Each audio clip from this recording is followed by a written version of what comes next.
Oke, kembali lagi di Movil A.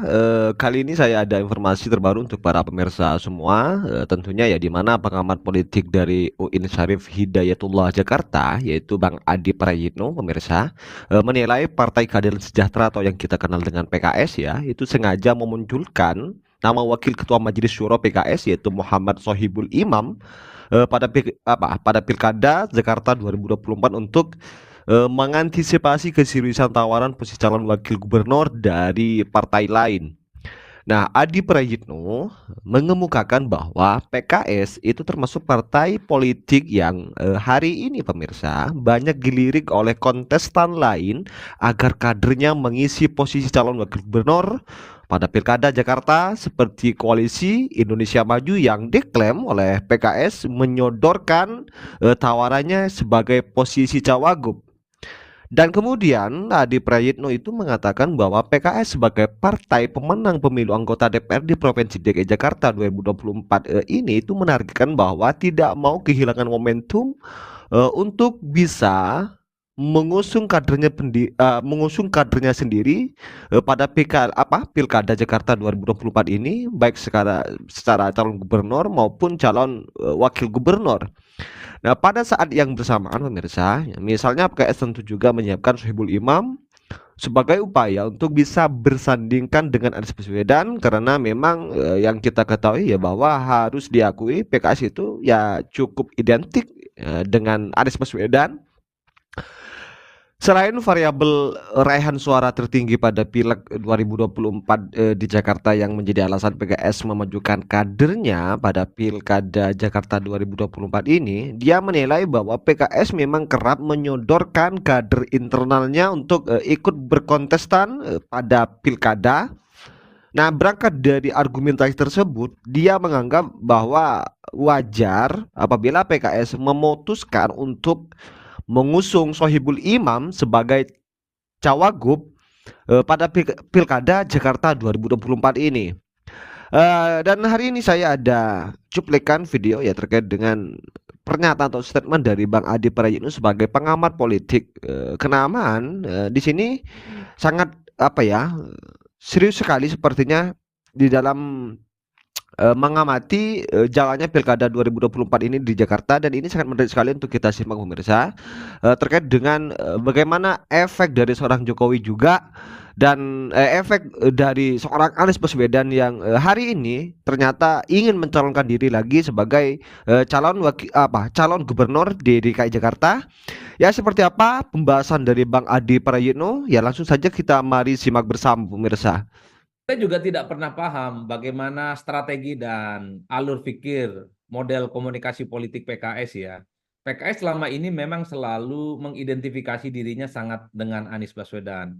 Dan bahkan ketika suara mereka naik signifikan 2019, 2024 itu dikaitkan dengan sikap politik mereka yang selalu ikut dengan Anies Baswedan. Dan bahkan ketika suara mereka paling kuat di Jakarta di 2024 ini itu tidak Hmm. terlepas dari identifikasi Anies dengan Anies Baswedan. Tapi ini kan tidak berlangsung lama mestinya oleh PKS. Kenapa begitu? Jadi PKS harus mulai melihat Anies Baswedan ini seorang politisi. Dulu Hmm. dekat identik dengan PKS, iya kan? 2024 identik dengan Nasdem. Faedahnya juga didapatkan oleh Nasdem. Di dapil-dapil yang selama ini Nasdem tak ada calon anggota dewan atau dewan terpilihnya juga mulai muncul. Di Banten salah satunya. Kemudian di 2024 dalam konteks Pilgub, kemudian ya harus diakui Anies itu mulai diasosiasikan dengan PKB, tak lagi dengan PKS. Artinya apa? Yang ingin mendapatkan faedah Anies Baswedan itu bukan lagi hanya PKS. Jadi dalam konteks inilah mestinya PKS harus mulai berpikir, harus keluar dari bayang-bayang mendapatkan keuntungan secara elektoral dari Anies Baswedan. Untuk konteks Pilgub ini saya kira nggak ada lain bagi PKS harus mampu memajukan kader mereka untuk bisa bertanding. Minimal jadi wakil. Kenapa wakil, Bang? Saya kira penjelasannya tiga hal. Pertama, dari segi popularitas dan elektabilitas, kader-kader PKS yang dimunculkan kepada publik itu tidak sekuat Anies Baswedan, tidak sekuat Ridwan Kamil, dan tidak sekuat nama-nama lain. Jadi wajar kalau kemudian PKS ini seakan-akan portofolio politiknya untuk Jakarta hanya sebatas calon wakil gubernur. Itu prinsipnya. Yang kedua, PKS ini tidak bisa maju sendiri tanpa berkoalisi dengan partai yang lain. Sekalipun pemenang pileg, tapi suaranya belum genap sebagai syarat partai politik tunggal untuk mengajukan calon gubernur dan wakil gubernur sendiri. Kalau mau ditambahkan variabel logistik. Jadi Hmm. PKS ini kan dinilai tidak terlampau punya logistik untuk memanaskan mesin-mesin politik di tengah persaingan yang saya kira membutuhkan logistik yang cukup berlimpah. Salah satunya di Jakarta. Jadi tiga hal ini yang sepertinya membuat kenapa kader-kader PKS ketika disampaikan kepada publik tidak langsung mendapatkan sambutan dari partai-partai lain. Saya menghitung sejak lama PKS ini kan paling awal sebenarnya mengumumkan nama-nama kader mereka yang akan diusung di Jakarta. Ada 3 orang. Tapi kita cek satu persatu. Kok rasa-rasanya tak ada partai politik lain yang langsung nyambar Hmm. tertarik untuk menjadi koalisi dari PKS. Tapi beda ceritanya. Ketika Anies muncul, PKB langsung deklarasi. Ketika Ridwan Kamil muncul oleh Golkar dikasih mandat untuk Jakarta dan Jawa Barat, 2 partai langsung nyorong, yaitu Gerindra dan PAN. Bahkan Projo yang dianggap sebagai replika dari politik Jokowi mendukung Ridwan Kamil. Itu artinya apa? Karena sosok Ridwan Kamil relatif punya daya jual dibandingkan dengan nama yang lain. Kalau kader PKS itu punya nilai jual, popularitasnya oke, elektabilitasnya mantap, saya kira partai-partai yang lain akan berbondong-bondong ya untuk memberikan dukungan politiknya dan itu tidak dimiliki. Dalam konteks itulah ketika ada tawaran dari kubu Kim memberikan karpet yang cukup lebar kepada PKS sebagai calon wakilnya Ridwan Kamil, kalau itu fix, disetujui dan firm, saya kira kesempatan ini harus diambil. Tak perlu istikharah politik, tak perlu lagi lama, tak perlu lagi bicara tentang Dewan Suro. Udah ambil aja ini barang. Hitam di atas putih, sepakati, dan langsung tentukan kapan harus segera mendaftarkan ke KPU Jakarta. Itu saja, Bang. Politik ini kan Hmm. soal untung dan rugi, bukan hal yang lainnya. PKS punya kesempatan 5 tahun menata kembali kekuatan politiknya di Jakarta, mendapatkan kekuatan politik yang berlimpah, ketimbang harus berada di bawah bayang-bayang Anies Baswedan berharap akan mendapatkan suara yang banyak. Saya kira itu juga tidak terlampau terbukti. Dalam konteks politik nasional, suara kenaikan PKS kan nggak signifikan. Kalah jauh dari Nasdem, kalah jauh dari PKB. Justru Nasdem lah yang mendapatkan begitu banyak berkah elektoral dalam konteks pileg di 2024 ketimbang PKS. Ini yang saya sebutkan. PKS mulai bangun strategi politik yang lain yang tak melulu mengandalkan Anies sebagai ujung tombak untuk mendapatkan pemilih-pemilih, terutama di kalangan pemilih Islam perkotaan. Karena faedahnya Anies ini terbagi ke PKB, terbagi ke Nasdem, dan terbagi juga ke PKS. Tapi karena ini kemudian dibagi 3, maka suara PKS tidak terlampau signifikan. Makanya bagi saya, ketika muncul supaya tawaran PKS jadi wakilnya Ridwan Kamil, saya kira ini adalah golden ticket sebenarnya bagi PKS supaya kader terbaik mereka bisa bertanding di Jakarta.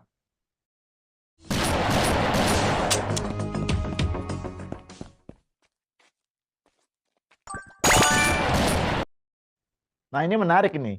Kalau misalnya skenario ini yang terjadi ya, katakan aja misalnya tadi yang Bung Adi bilang PKS menerima tawaran Kim gitu ya untuk bergabung dan mendapatkan tiket cawagup gitu.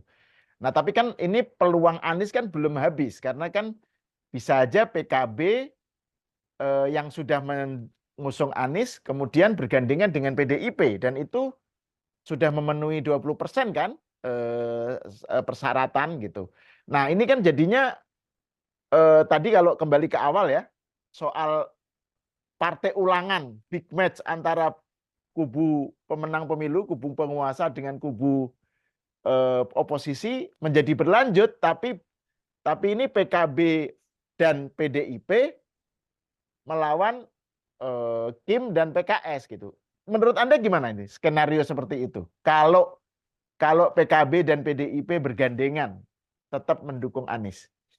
Ya, saya kenapa ngomong soal kemungkinan big match di Jakarta? Ini kan yang hanya tampak di permukaan saat ini, Bang. Ini kan bukan pada level tataran-tataran yang lebih serius. Ke depan mungkin akan konfigurasinya makin rumit.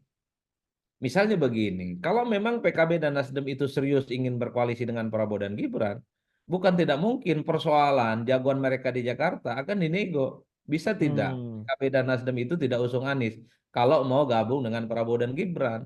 Apapun judulnya, Anies itu dianggap sebagai sosok yang iman politiknya berbeda. Nolak IKN, infrastruktur itu kemudian dikritik, makan siang dikritik, susu gratis dikritik. Untuk apa? Ini kan belum diamplifikasi. Nah, ini akan menjadi variabel yang turut mendinamisasi bagaimana pertarungan politik di Jakarta itu mungkin tidak sehitam putih apa yang kita bayangkan. Apalagi rekomendasi PKB ini kan hanya sebatas pengurus Jakarta, belum lagi pada level pusat. Kalau tiba-tiba pusatnya itu bilang batalkan rekomendasi PKB ke Anies di Jakarta, maka sulit bagi Anies untuk mendapatkan dukungan partai ya, minimal dari PKB. Jadi bagi saya kalau mau menertibkan koalisi Prabowo dan Gibran juga harus dimulai dari sikap politik PKB dan Nasdem, Bang. Karena soal pilkada serentak, bisa tidak partai-partai yang KIM plus sebut saja PKB dan Nasdem yang diasosiasikan soal kemungkinan mereka bergabung dengan Prabowo dan Gibran, pilihan politik mereka pilkada seirama dengan mereka. Kalau tarikan napas politik ini dimainkan, maka PKB yang saat ini sudah memutuskan Anies, mungkin di kemudian hari akan berubah.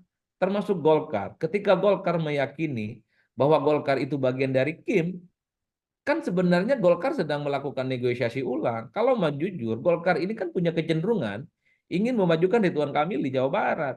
Karena secara kalkulasi politik, Ridwan Kamil itu jauh lebih rasional, realistis, menang di Jawa Barat ketimbang di Jakarta.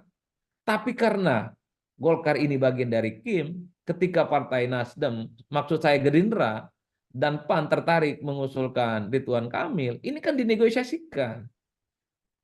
Tidak kemudian misalnya bahwa Golkar harga mati RK di Jawa Barat, nggak bisa. Karena tarikan nafasnya adalah KIM. Oleh karena itu, partai-partai yang di luar KIM, sebut saja PKB dan Nasdem, kalau memang betul ingin menjadi bagian dari koalisi Prabowo dan Gibran, ini juga bisa dinegosiasikan.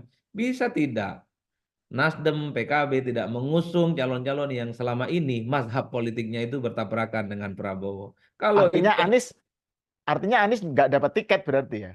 minimal Ini kan lagi rame juga di medsos ini para pendukung Anies ya, pendukung Abah, istilahnya itu pendukung Abah Anies yang menarasikan wah sekarang ini ada cawe-cawe lagi, Anies dijegal dengan cara apa namanya yaitu PKS dirayu untuk masuk dan seterusnya. Jadi ada upaya menjegal supaya Anies nggak dapat tiket gitu. Gimana menurut Anda pandangan semacam itu? bagi saya terlampau berlebihan menggunakan istilah dijegal ya. Itu sangat bombastis dan sangat hiperbolis. Dalam politik kita mengajak partai-partai pindah satu koalisi dengan koalisi yang lain itu bukan pencegalan. Itu bagaimana mengakumulasi begitu banyak kekuatan politik. Di tempat-tempat yang lain, partai-partai yang potensial mendukung calon lain, itu dirayu supaya melawan kotak kosong. Apakah itu penjagalan? Bukan penjagalan. Ini adalah strategi partai supaya memenangkan pertarungan dengan mudah. Jadi ketika PKS diajak, atau mungkin PKB diajak, Nasdem diajak, bahkan PDIP diajak misalnya untuk mendukung Ridwan Kamil di Jakarta, apakah itu penjagalan? Tidak. Ini kan soal kuat-kuatan bagaimana mengkalkulasi dan menumpuk kekuatan politik supaya kalau bertanding menang. Kan itu saja judulnya. Ya Itu kalau taktik biasa aja itu ya. itu Itu biasa taktik saja. biasa aja dalam permainan. Oke, mungkin saya rasa cukup ya terkait dengan statement dari Bang Adi Prayitno setelah mengamati perjalanan Pilkada di DKI Jakarta 2024 ini. Ya, langsung seperti apa komentar kalian tulis di kolom komentar, dan kepada kalian juga sekali lagi jangan lupa tekan tombol subscribe-nya biar kalian juga tidak ketinggalan informasi terbaru dari channel ini, dan salam demokrasi dan salam NKRI.